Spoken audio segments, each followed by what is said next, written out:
start of demolition is a huge milestone for the site. It's a big deal for us actually to get started. It's one of our major deliverables within the contract. And what you see here behind us is a culmination of thousands of hours of work.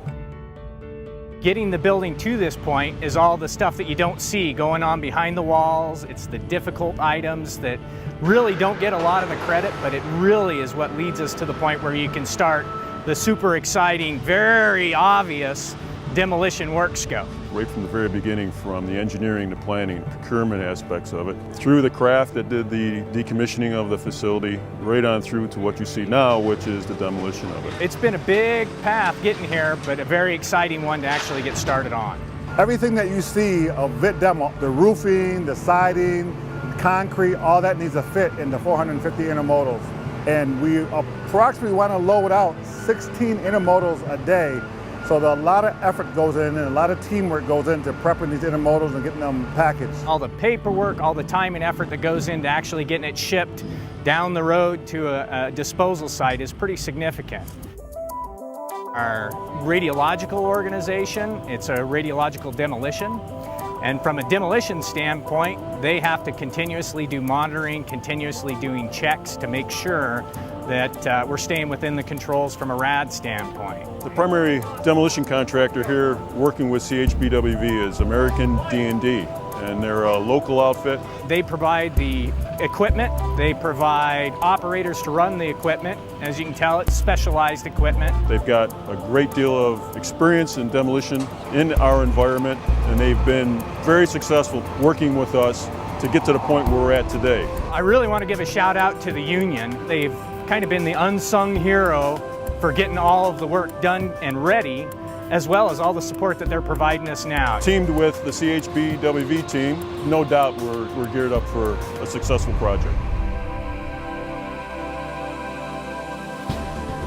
The time frame is planned at 8 months, and we're working to do it in 5 months. The weather conditions in upstate New York can be brutal, so being ahead of that would be helpful for the equipment. Very large number of us live here. We don't only just work here. We're not here temporarily. We live here. We've raised our families here. So the concept of protecting the environment and protecting the public has always been a part of our mantra.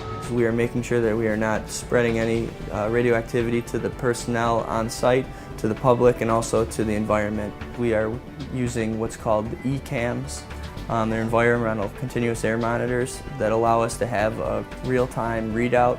There is always RadTech monitoring the ECAMs throughout the whole workday. These systems are so sensitive that if there's anything that comes out of the ordinary, we would see it instantaneously and then be able to respond accordingly.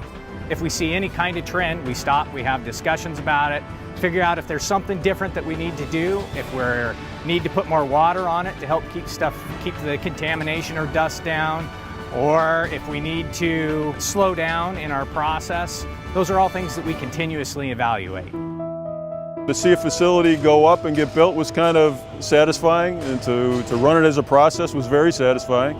And now it's bittersweet to see the building come down. I think for most of us that's the case. We recognize it needs to be done. We understand that objective and that goal, but at the same time, it's part of our history and our past is going away. It's very rewarding, but it's very sentimental, I suppose. Up to this point, it's been a lot of behind the scenes in the building work, but now from the road, from the local community, people can see real changes taking place on the site.